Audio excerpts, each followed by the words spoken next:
Big hey now. Big hey now to you folks out there. Whoop. Big happy holidays. This is, somebody give me a sound check. Make sure you guys can hear me okay. So, this is a holiday edition of HEX T-Share Report. Boom. We're just going to go take a look and see where we're at with the old T-Share at this point and what that's looking like. Things are progressing as expected, very slowly increasing in the HEX T-Share rate on both chains. I think for those of you who've tuned in before, you know what to expect when we look at this. It's just showing what our potential changes are here in the future, with the change coming up at the end of the year, beginning of January, maybe going up into the 44,600 level on the Ethereum side and 44,200 on the Pulse chain side. Look at our combined 60-day. You kind of see how we're just tracking along here with both chains, slowly increasing.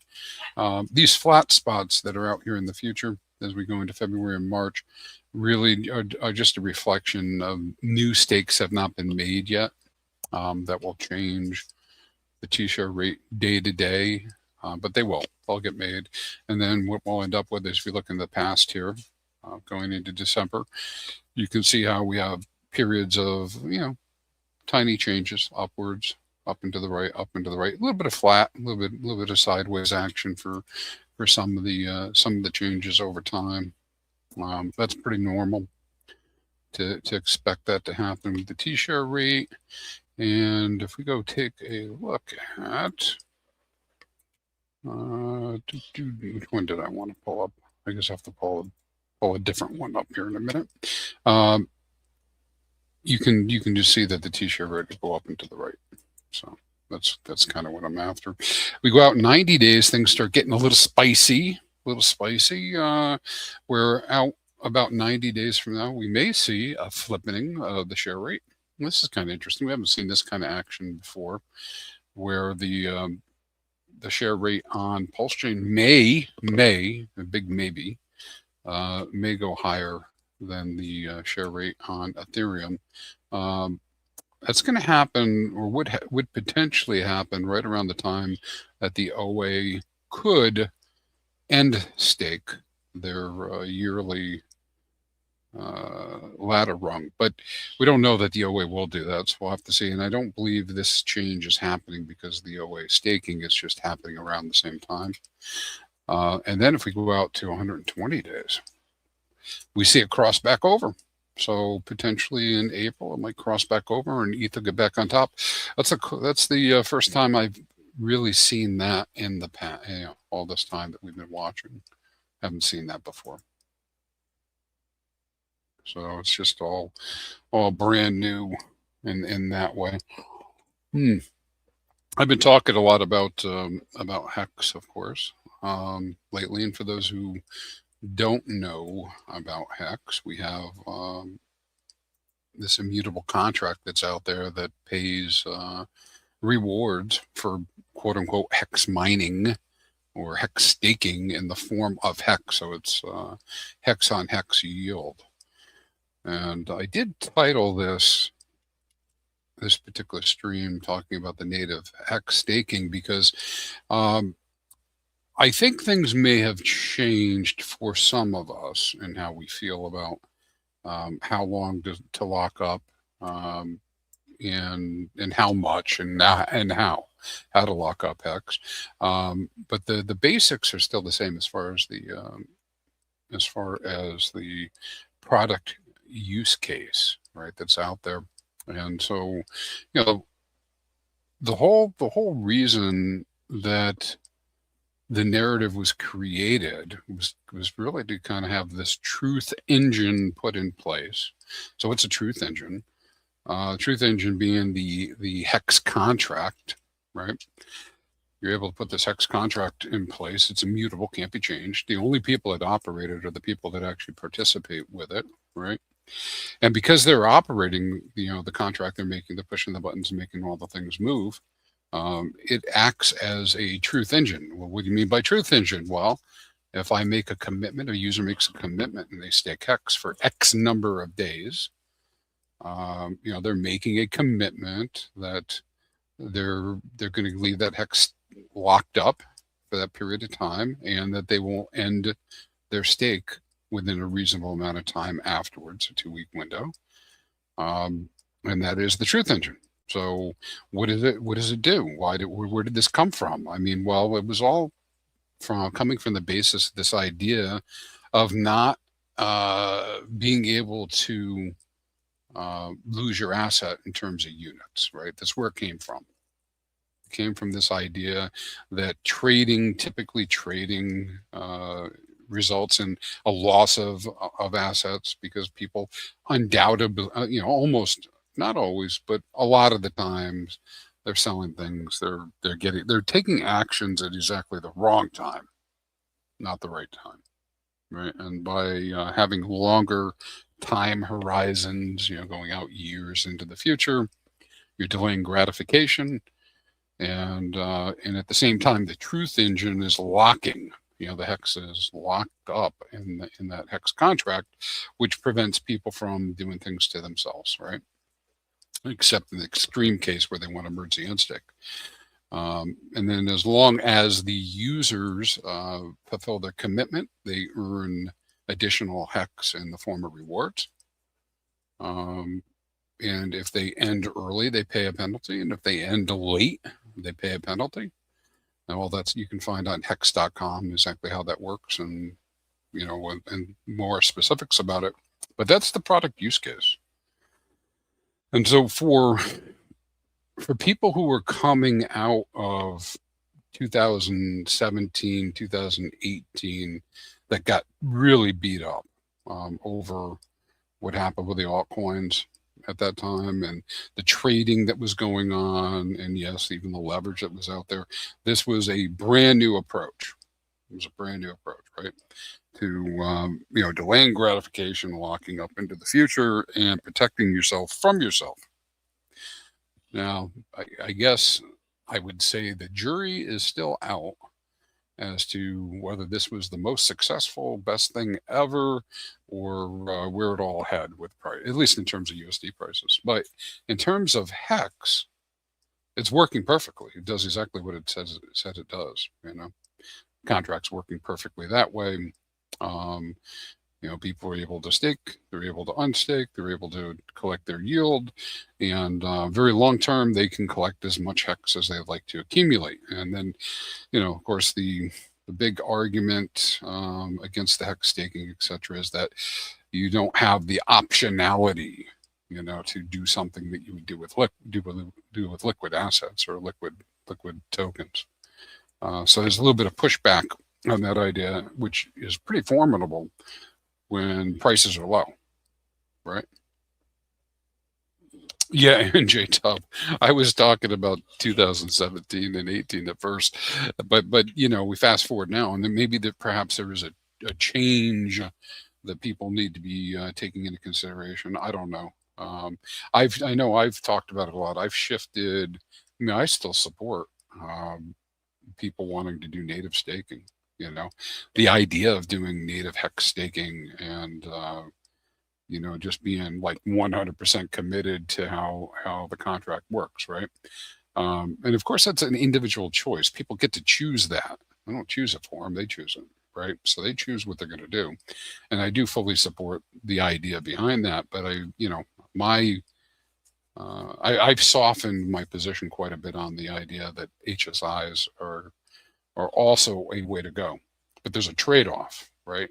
And the HSIs being HEX staking instances, which gives you an awful lot more optionality in that you can actually trade away that stake to somebody else who wants it, right? Or you can use it for collateral in the Hedron ecosystem, or you can use it in the actuator system. But the further we get into this concept of a walled garden of HEX, which is something I talk about a lot, is further we get into that, the more I'm beginning to think that as a whole, at least in my strategy, I need to be looking at the other things that can be done with HEX in a secondary market like the derivatives.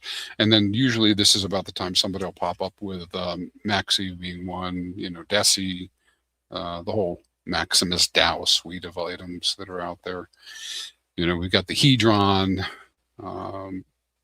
all these different things that are secondary in the market, but the primary has always been driven by the native staking.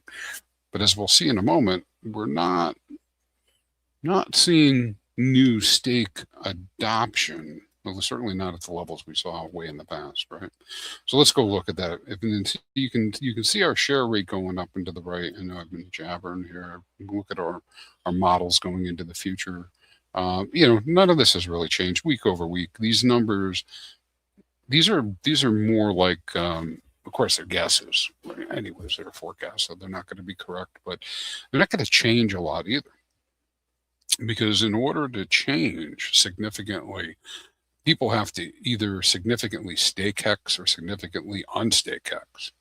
And we're not seeing either of those conditions. We're seeing just kind of like a status quo bleeding down of people being interested in staking, to the point that probably the only people listening to this stream are even considering staking.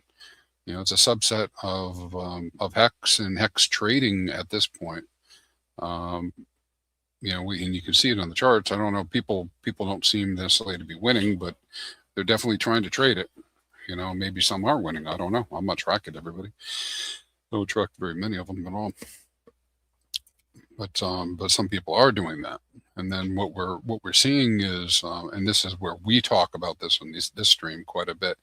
We're seeing this weird situation that's now been created with the 15-year staking cycle, where like I kind of coined this idea that we have a 15-year cycle for HEX. The first 5 years are done. We're in the second 5 years, right? And not perfectly, but about 5 years after launch, right? A little bit over that. The OA came in and did some significant staking and changed the system from where people were getting, somewhere around 20% APR for a new Quattro Cinco, and it would rise over time. And the existing people were getting some pretty heavy reward levels in APR to a much lower number, reflecting the amount of HEX that has been staked by the OA. So now the payouts are very low. But when we look at stakes that have ended today, for instance, and we go take a look at some of these, we can look at a stake here that's a 14-day stake. Now, I believe that would have been correct. Yep, 14 days. You're beginning to see some things like this happening, right? So this is a 3.4 million HEX stake for 80 T-shares, right? So this person went for 14 days. Well, in order to get the same number of T-shares, they have to take all of their rewards, all of their yield, and the principal, and restake it for 20 days. So it's a pretty sharp increase, another 6 days. To be able to get the same number of T-shares, and or they would have to add more HEX to those totals to go for the same number of days. And what this means, for regular users, is that longer does pay better, bigger pays better, but that share rate is always increasing. And so even while I'm showing you like relatively flat changes in the T-share rate, this is what my calculation comes up for this 3.4 million stake. I mean, they would have to add more value or go out longer. And that's happening on every single stake. Now, each stake will be a little bit different, right? We can look at this one right here. It's not quite as much HEX. It doesn't matter the number was, but this is for 6,750 HEX. And that was staked for 2,048 days. Same rules apply if they want to restake it and get the same number of T-shares, and again, they'd have to restake all of their HEX and all their rewards. They got to go out another 7%. They get out 2,200 days 2203 days, or they get to add more hex and do it the same number of days. And so you see this recurring theme, right, over and over again. Now, there are some stakes out there. Notice this one was 2020. So for new entrants into staking, this is a very real situation that this share rate's just going to keep going up. Now we can go look at some older stakes, and let's look at one here. Now this doesn't look too bad, I don't think. They're all different depending on what their particular stats are. But here's one. Well, this is pretty interesting. We're seeing some sharp increases in other stakes, but this one is a 2019 stake that I put up. It was staked for 2,188 days originally for 7.65 T-shares. Same rules apply. They got to go out a little bit longer, 2198, but there's only 10 days more, 0.47%, or add just a little tiny bit of hex to get the same number. So I guess what I'm trying to demonstrate here with some of these older stakes is some of them come pretty close to being able to keep themselves in terms of the number of T-shares and preserve the T-shares. Like this one here, it's probably a fraction, so it takes a little bit, a little bit more in terms of time, probably another day, because I didn't do the math to really exclude the facts. So, but this one comes pretty even. That somebody could take all of their reward and all of their original stake on this stake that was made for 2,200 days and nearly get the same number of T-shares by just going out one more day. Or, just not even worrying about it and just not even add any more new X or anything. But again, a pretty stark difference. I mean, so you have this situation, they call them the true believers that we're into now. Like we were believers, people who staked were believers. What else could you describe them as? Anybody was going to be willing to put up stakes going out 10, 15, even we're at 6 years now, 6, 10, 15 years. But now we have this new situation where somebody who has a stake like this, that's just ending after 2,200 days. After just 2,200 days, a lot of days, 6 years, right? Almost 6 years, or a little bit over 6 years. They have a choice now. They can take their hex, they got it, right? And they can walk off into the sunset and do whatever they're going to do with their hex, stay liquid, or they can become true believers. And what's a true believer? Somebody who believes further in this system and will continue to stake in order to maintain their T-shares. And if they do that, they are in a pretty good position in terms of all this hex that they had. They can go and get the same number of T-shares, nearly the same number of T-shares for the same term.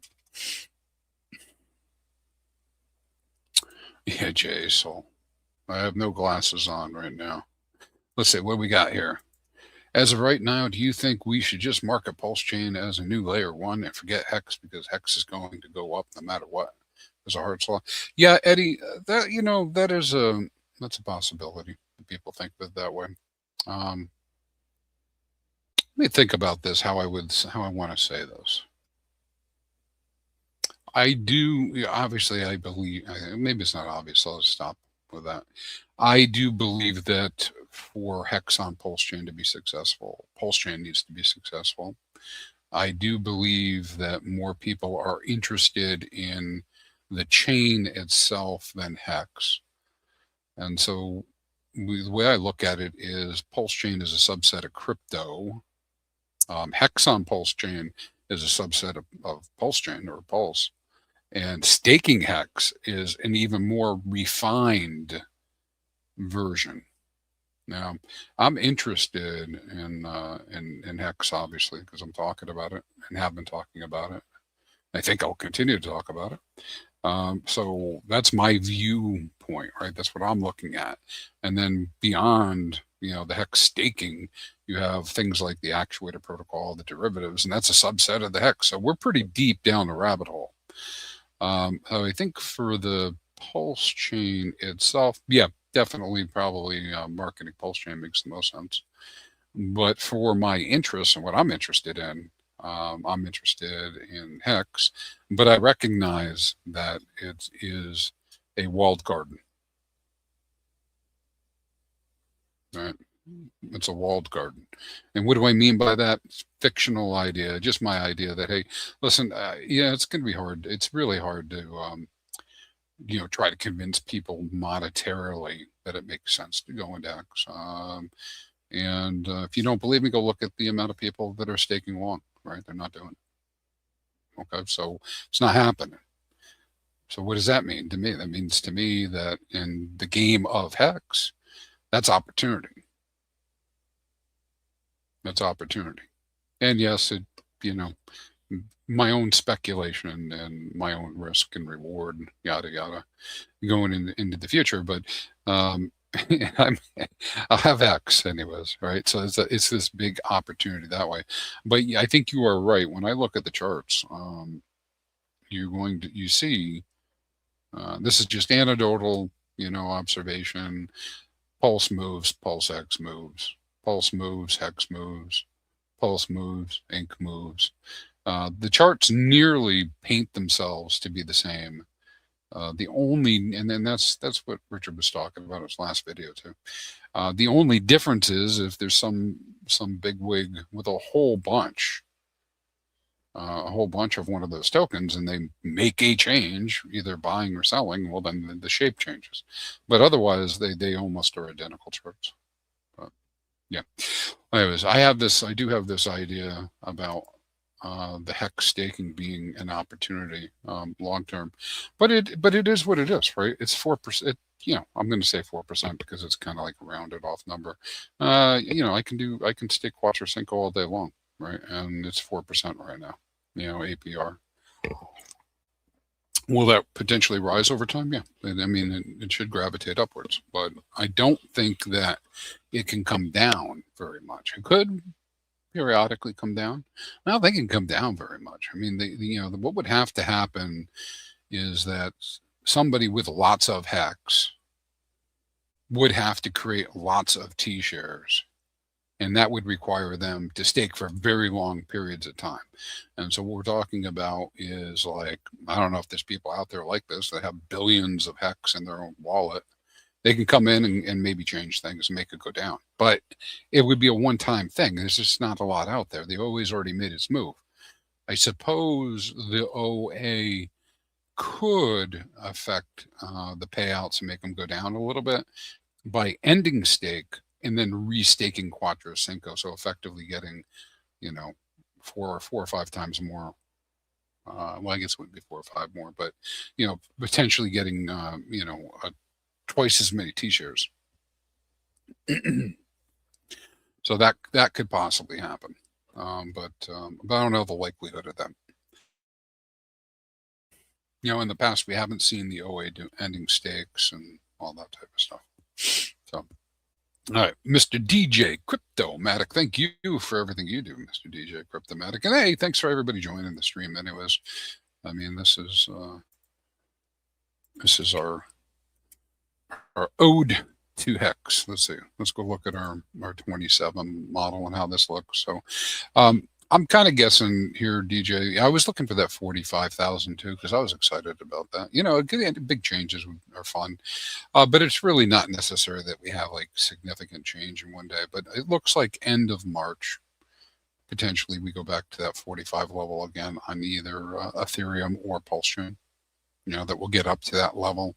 Again, it's dependent on the folks actually staking.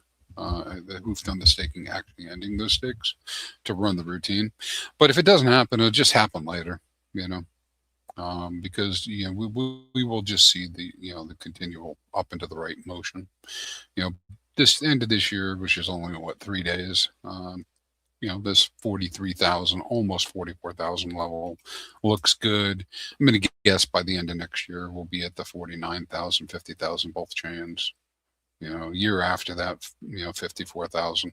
The further we get out from today, the more likely these numbers could change much more wildly, up. or be compressed down a little bit. But again, require somebody to do something significant within the staking system. And that's why I keep talking about the always actions being like rig for battle, stabilizing effect, right? Because it really locks in, what people can do or not do to affect the system. Like this is not at this point in terms of the staking, not USD price. Hold on. In terms of the staking, not USD value at all. Uh, Nobody can come in and mess with the staking model and change it significantly. They can't do it. It would require all of us to do something, you know, or a big majority of us, either capitulate out or otherwise. So it's just going to keep moving, moving, and moving. Scrubhead, you are very welcome. Thanks for continuing the stream and share info, encouragement. I appreciate it. And I appreciate you guys too. We have to stick together. Have to stick together, particularly in that walled garden. Walled garden. Eddie's talking about the biggest narrative Hex has is being a scam. Yeah, that is, it's the big narrative. It's always been the big narrative. But it will go up in Hart's Law, and will maybe survive. Yeah, I don't expect. That's the whole premise of Hex, right? Is that Hex will always be fungible. That's the premise. Right? We'll see if that's what happens, right? But fungible, as in it will always have value, and it will always have LP, because there will always be people who want to earn. And so then, in that scenario, I'm kind of thinking this is more like the old meme: 1 hex equals 1 hex, 1 Bitcoin equals 1 Bitcoin. Worked pretty well for Bitcoin for 15 years or so, right? That you needed to not pay attention to the price and make your decisions based on price, but rather on token count. Effectively, Hex is like every other token that's out there in terms of like generically. It's a token, people buy it, they sell it, they swap it, right? So price up, price down, supply and demand is no different in that way. There are some very interesting tokenomics that differentiate it from being just simply a meme token.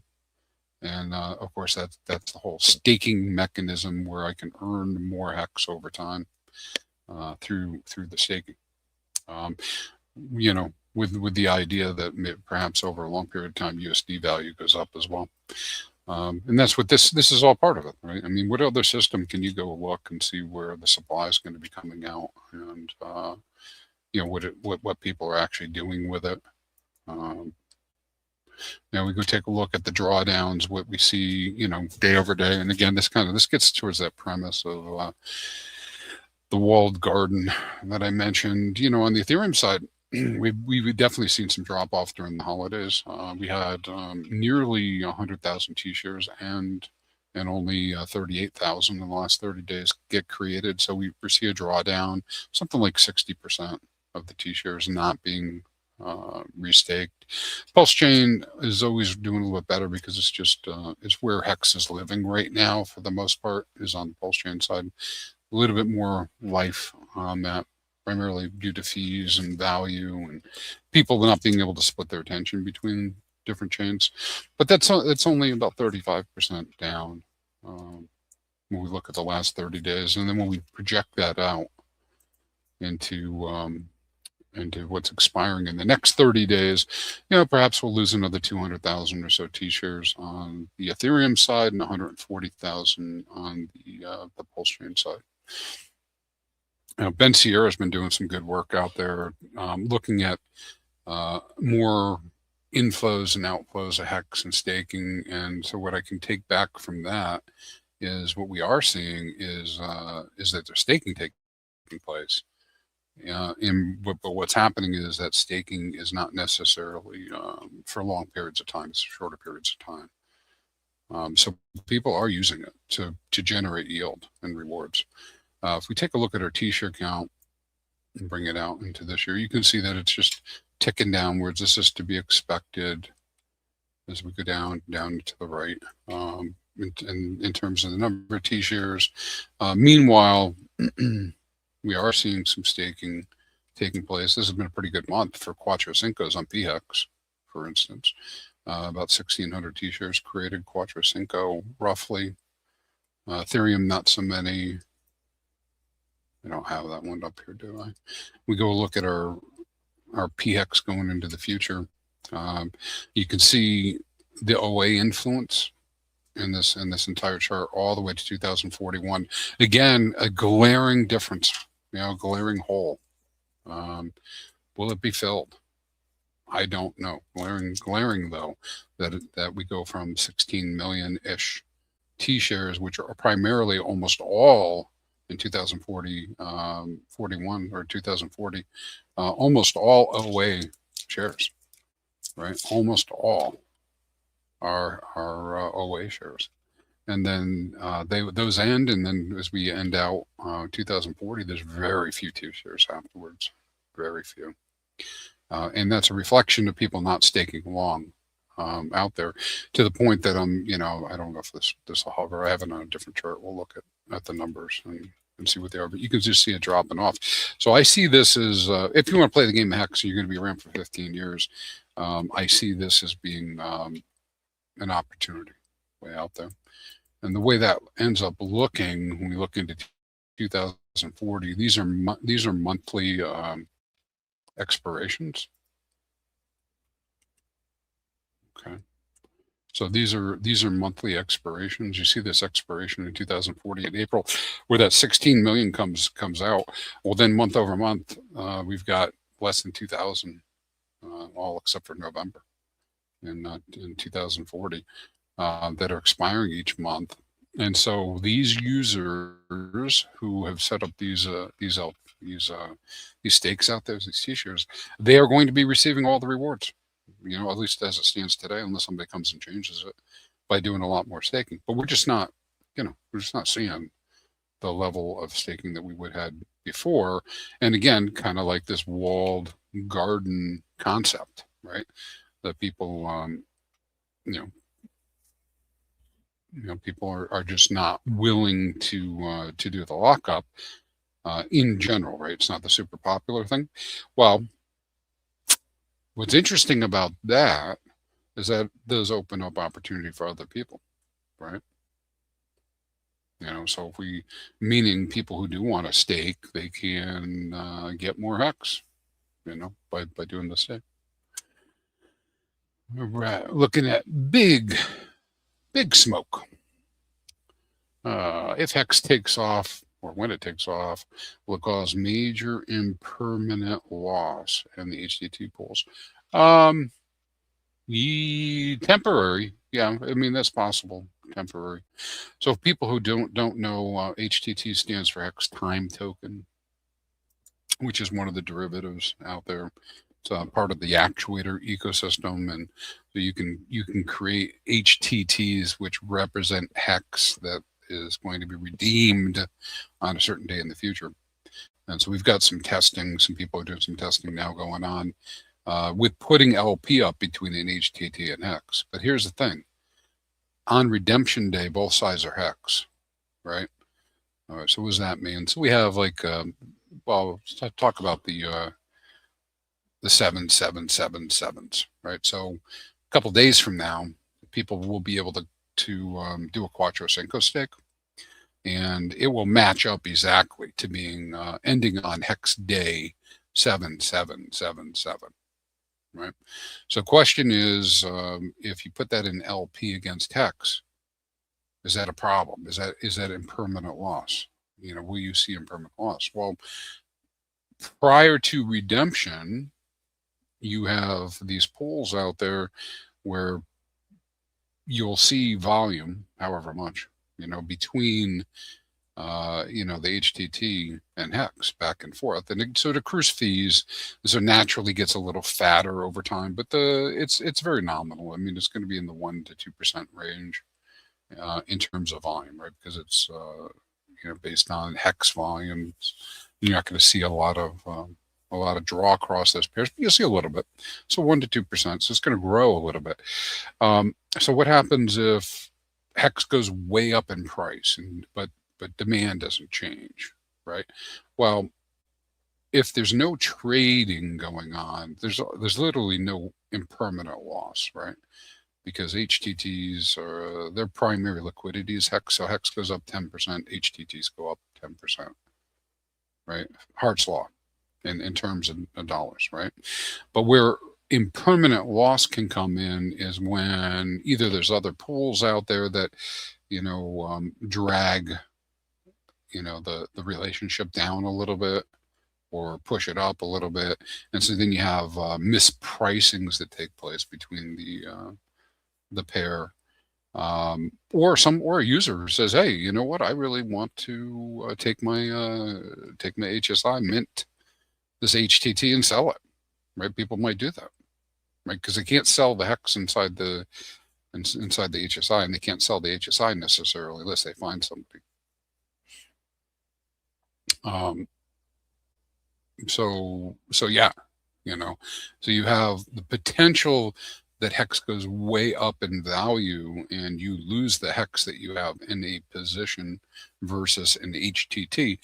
But if the value of HEX is going up and your quantity is going down, then the quantity of the other token has to go up. So the HTT tokens have to go up. And so at the end of the day, when you get all the way out to redemption, well, you just turn them in for more HEX, so you're not actually losing them. But it does introduce some interesting dynamics to earn, almost like on a dividend basis, which again is kind of a TradFi type of thing. So yeah, I mean, I would expect some fireworks there with the HTTs at some point when that happens, and then just following up on big smoke. So yeah, when X takes back off, just a matter of time. I'm trying to decide what to do in 2026. Keep minting HTTs or build a solid liquidity position.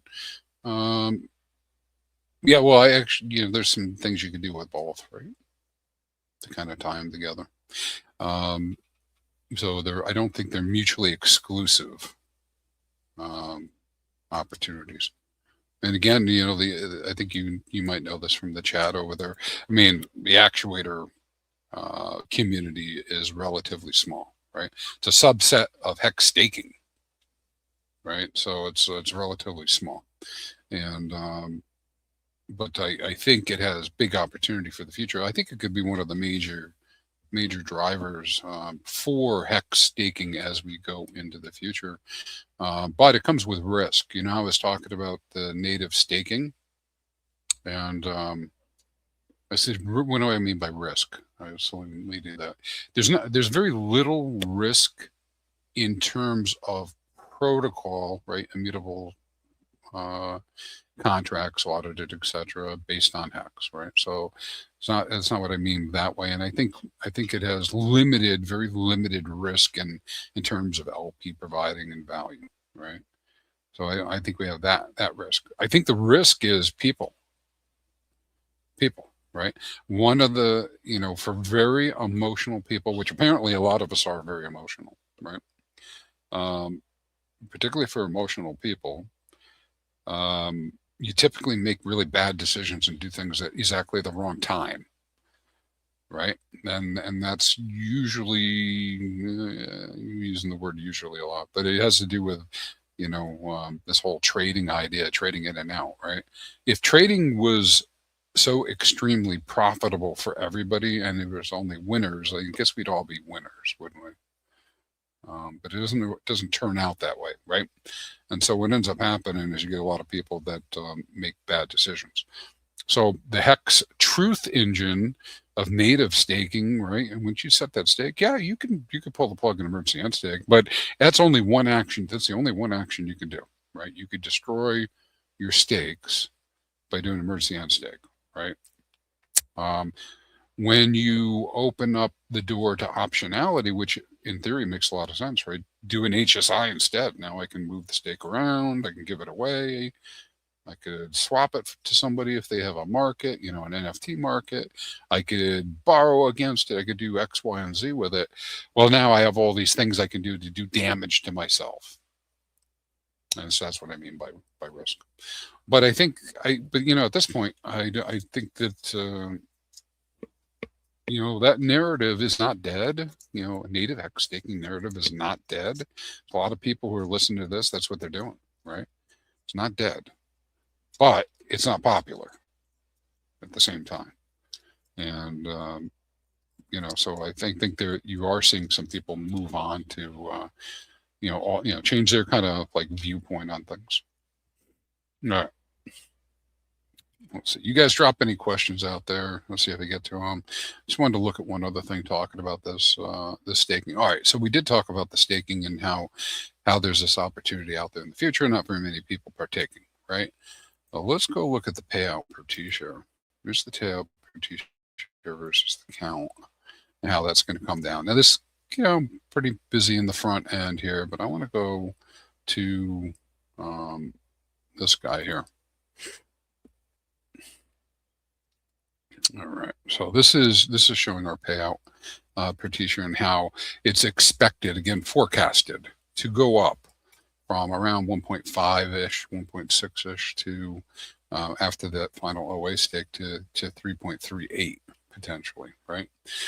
So this is a very, very conservative kind of approach. It's like thinking that even the OA is going to restake, on these stakes that come out over time. Potentially, right? And therefore the payouts will only go up moderately. Even in this, somebody pointed this out to me. I forget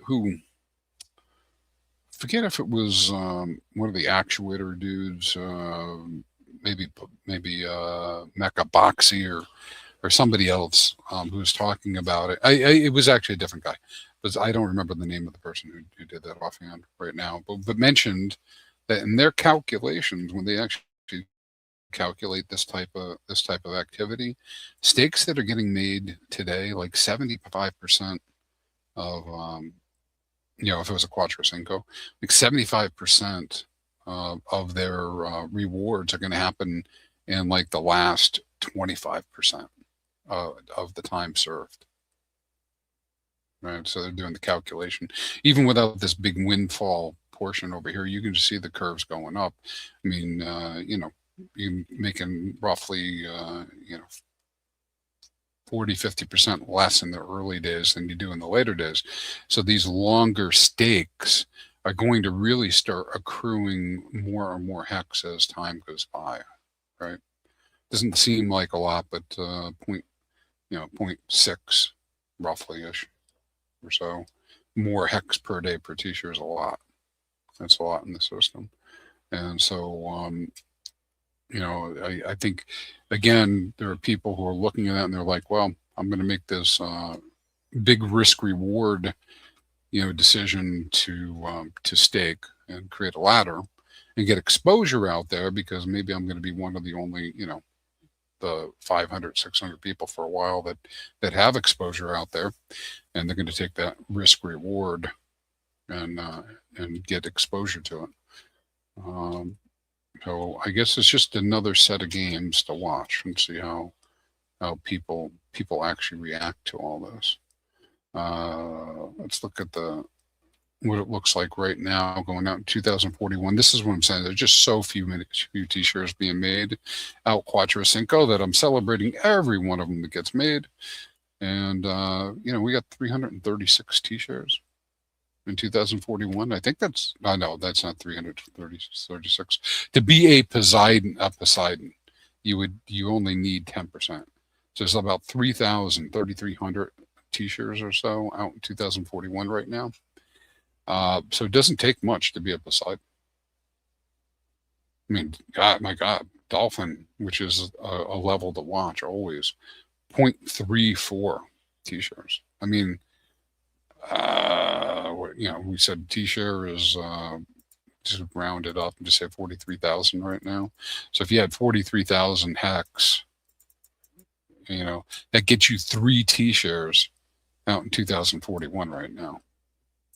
Right? If you just wanted 1 T-share out there, and divide that out, you just need to stake around 14,000, 15,000 hex.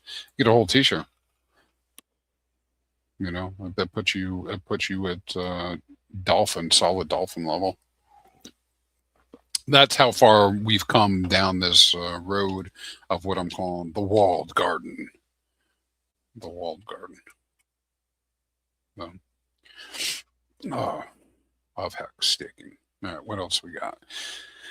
Boom, boom. Let's go take a look real quick at some of the action they've seen. These are actuator tokens. I'm going to do a different stream, maybe tonight or tomorrow. I'll dig deep into actuators, showing how they've been doing. But I wanted to look at related tokens and where they're at. So Helgo's still doing pretty good, isn't it? It's at 0.1 now of a hex, 0.109. There's still 1.2 million in liquidity between it and hex. So, I mean, somebody's got about 600,000 or so in value of hex up against Helgo. So this was one of the greatest pulls that we had out there with hex. I do expect that to tear upwards whenever a hex change in price comes. You have to be careful with any of this stuff. I mean, I point that one out because it's got some pretty thick liquidity, so you're not going to see a lot of impact or slippage between hex and Helgo. But other tokens, you got to be careful with. I mean, these are only the PulseX V2 pairs that we have with Hedron, Deci, Com, Maxi, and you can see the dollar values are relatively low. So you always have to be worried about the impact that's out there. We have those. Then we have our packaged products, which are Maxi and Deci. And Deci right now still looking pretty good. It's a huge discount in my mind. For every Deci that somebody has today, I'm guessing that they're going to get 2.38 hex on expiration. Right, so that represents 182% ROI, 183% ROI, and translates to a 26% APR over time. Max is a little bit higher payout, but it's a longer period of time, and the discount is not as steep. But it's an ROI of about 163% and APR of 14%.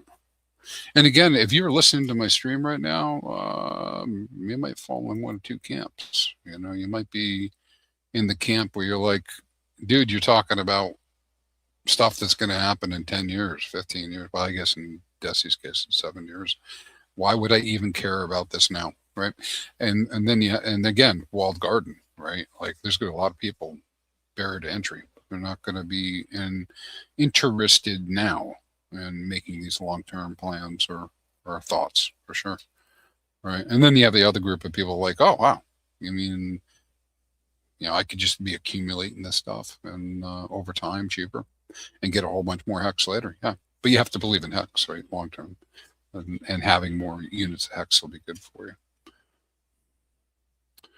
Yeah. Eddie's talking about the silver trade. Yeah, I learned a little bit more about that today, too. So people talking about that. And you're talking about V-Pulse, the old V-Pulse, vouch pulse. And for adding validators, which is another thing to do on the old post chain. And then I guess one other thing to look at, see what makes sense to come in with. Right now, if I want hex, in terms of Mayer multiple, is very low, 0.39. Right, so I was looking at the 200-day moving average versus the price. PX is way down, 0.39. Next best entry if you're doing ratio trading looks like EHEX right now. No, I don't know, PulseX it is.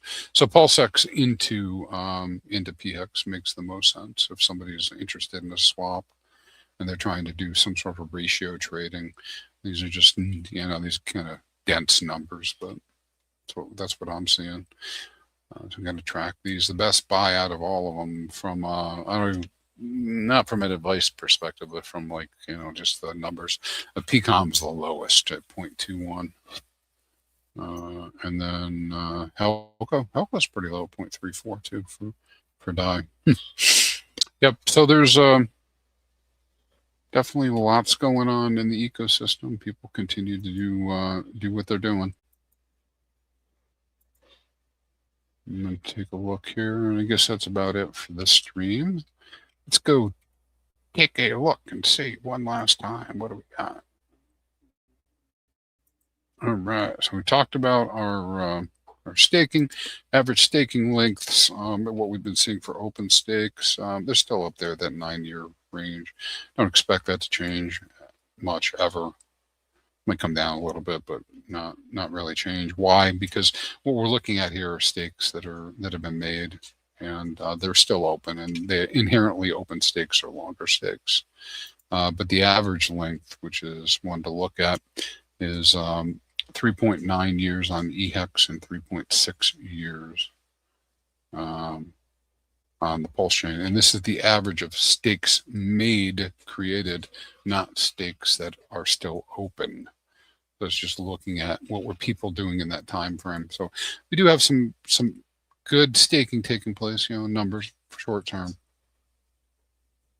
type stuff, but certainly not way out into Quattro Cincos as we saw. Right? All right, my friends. So I think that's the last slide there. Matthew P. I think that's Matthew P. Or maybe it's just high school math up. Oh, this might be related up. Yep. Positive energy, man, for all this stuff. And now people feel pretty down. I mean, I can feel it too. There's a lot of stress and pressure on all this stuff, but there is a future, right? Going to come whether we like it or not. And the question is, what do you maintain? What are you going to believe in? Mr. Sami out there. All right, friends. Well, with that, I think I will end this stream. So yeah, I mean, HEX continues to do what it's going to do, and people are still swapping and trading it and doing what they're going to do. And yeah, I mean, take a look at some of the opportunities that are out there. See what matches up with you, or just watch. You can get popcorn, and watch from the cheap seats, right? We'll just see what's going to happen. And we'll go from there. So you guys have a great new year if I don't see you again before then. And happy holidays to everybody. And with that, we'll end with Mr. T. We like. Yo, T, urgent HEX buy signal. Charts flaming hot. Golden ratio, huh? That's how legends stack T-shares. Get them while they're crispy, folks. This window won't stay open long. Stake smart. Win big. Time rewards those who act. Stay crispy, Hexicans. You gotta move it, move it! Feel the rhythm of the blockchain.